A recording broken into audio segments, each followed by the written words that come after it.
Hello friends, आप सभी का स्वागत है हमारे इस यूट्यूब चैनल पे। तो आज आप सभी को बताऊंगा कि शब्द विचार किसे कहते हैं। तो शब्द विचार से पहले हम जान चुके थे। शब्द विचार से पहले एक था भाषा। भाषा के दो भेद, लिखित मौखिक। एक था व्याकरण। भाषा का ही रूप होता है व्याकरण। बिना भाषा के व्याकरण नहीं हो सकता है, ना भाषा के बिना व्याकरण, ना व्याकरण के बिना भाषा। तो इसमें जान चुके थे चार था। एक था वर्ण विचार। वर्ण विचार, शब्द विचार, वाक्य विचार और चिन्ह विचार था। तो इन सबको देख चुके थे। उससे पहले हम जान चुके थे वर्ण विचार। वर्ण विचार में था वर्ण था, वर्णमाला था। अब उसमें था वर्ण का भेद, जिसे स्वर्ण वर्ण और व्यंजक वर्ण। तो उसमें भी स्वर वर्ण के दो भेद, मूलतः और ये था संयोजी, जिससे संयोग से बनता है। और उसमें तीन था, मूलतः में तीन था, दीर्घ स्वर, लघु स्वर्ग और ह्रस्व स्वर। तो यही था तीनों। उसके बाद है हमारा शब्द विचार। शब्द विचार में क्या होता है, वर्णों या ध्वनियों के सार्थक मेल को। जैसे कोई वर्ड बनाते हैं तो वो शुद्ध होना चाहिए, वर्ण भी रहेगा और ध्वनि भी रहेगा, तो शुद्ध वाक्य बनेगा। तो उसमें था जैसे वर्णों या ध्वनियों के सार्थक मेल को शब्द कहते हैं। जैसे कोई वर्ण ले लिए, क ही ले लिए, उसमें ध्वनि कोई है और ध्वनि को भी जोड़ देते हैं। जैसे तीन स्टेप हम लेते हैं। सार्थक शब्द जान लीजिए पहले, उसे कहते हैं जो वर्ड हम जैसे कंज्यूम कर रहे हैं, जोड़ रहे हैं, उसका कोई अर्थ निकले। जैसे हम लिख दिए रोग, रोग लिखे तो रोग का कोई अर्थ निकल रहा है। रोग जो घाव होता है उसे रोग कहते हैं। यही लिखे गौरव, तो कोई वर्ड नहीं है, उसको कहते हैं सार्थक वर्ड। जैसे किसी वर्ड का अर्थ निकले उसे सार्थक शब्द कहते हैं। हो गया आपका सार्थक शब्द। जैसे कमल, क धन म धन ल, इससे बना कमल। एक प्रकार का फूल है। कमल क्या है? एक प्रकार का फूल है। तो ये क्या है?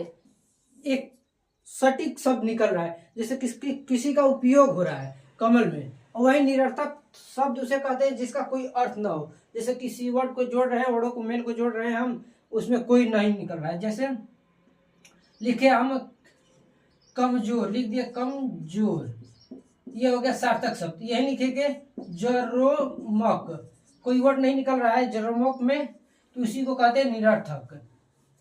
जैसे कोई वर्ड हम जोड़ दिए उसका कोई अर्थ न निकले, उसको कहते हैं निरर्थक शब्द। जैसे ल धन म धन क से बोला लमक, कोई वर्ड नहीं है, इसका कोई अर्थ नहीं है, न कोई वर्ड है न कोई अर्थ है, तो उसी को कहते हैं निरर्थक शब्द। उसी में आ जाता है शब्द और पद। शब्द और पद, यानी शब्द कोई ले लिए हम अपना। शब्द एक है राम आम खाता है, राम शब्द हो गया। और पद क्या है उसको जानेंगे। पद, जब कोई शब्द किसी वाक्य में प्रयुक्त होता है तब वही शब्द पद कहलाता है। जैसे कोई शब्द ले लिया हम, उसको वाक्य में हम कन्वर्ट कर रहे हैं। जैसे ले लिए हम राम, राम ले लिए तो हमारा सिर्फ एक शब्द है। राम लिए तो हमारा क्या है? सिर्फ एक शब्द। उसी में दो चार शब्द और ऐड कर देंगे। जैसे राम आम खाता है, खाता है। अब ये तीनों चारों को हम ऐड किए तब क्या बना? हमारा एक वाक्य बन गया। वाक्य बना ना, वाक्य बन गया। प्रयुक्त होता है, वाक्य में प्रयुक्त होता है, तो हमारा वाक्य बना। तब वही शब्द पद कहलाता है। तब वही शब्द क्या कहलाता है? पद। यानी चारों को ले लिए तब वो पद बन जाएगा। पद बन जाएगा तो वही हमारा हो गया शब्द और पद दोनों हो जाएगा। शब्द भी लेते हैं और पद भी लेते हैं, तो बन जाता है क्या? हमारा पद कहलाता है। जैसे राम आम, राम आम एक हो गया संज्ञा में। जैसे कि वर्ड है ना संज्ञा, संज्ञा इसी में आगे चल के पढ़ेंगे। जैसे इसमें दो चार इसके वो शब्द विचार के भेद है, उसी में एक आ जाएगा, उस जिससे बढ़ते चला जाएगा। उसके बाद मेन टॉपिक चालू होगा, संज्ञा सर्वनाम सब कुछ चालू हो जाएगा उसी में। जैसे राम आम हो गया एक संज्ञा शब्द है। राम आम एक संज्ञा शब्द है, जैसे गांव शहर नगर, उसी में संज्ञा के भेद ही में होता है।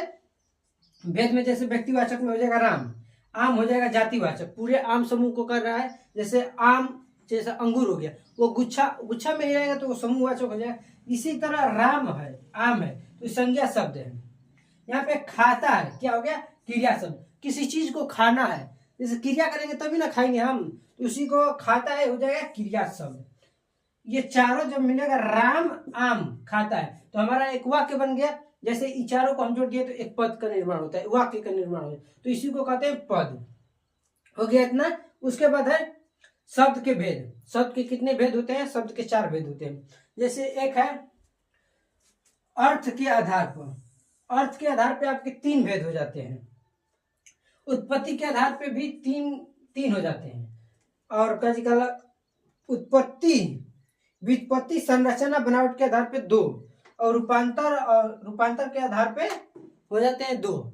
यानी कुल मिला के पढ़ना है हमको लगभग 12 से 13 इसी में शब्द के भेद 12 से 13 पढ़ना है। तो एक एक करके देखेंगे अगले क्लास में। उससे पहले हमारे इस वीडियो को ज़्यादा से ज़्यादा शेयर कर दीजिए, और हम कल देखेंगे अर्थ के आधार पर कितने भेद होते हैं। और उसके बाद नेक्स्ट क्लास में शायद कल 2 क्लास करा देंगे एक ही में, अर्थ के आधार पर और उत्पत्ति उद्गम के आधार पर, दोनों कराकर हम नेक्स्ट क्लास में देखेंगे 2। व्युत्पत्ति बनावट के आधार पर, रूपांतर के आधार पर, यानी 2 क्लास और लगेगा, बना शब्द विचार में शब्द विचार हमारा खत्म हो जाएगा। तो आज के लिए बस इतना ही, फिर मिलते हैं नेक्स्ट वीडियो में। उससे पहले अपने दोस्तों को शेयर कर दीजिए कि वो भी व्याकरण पढ़ सके।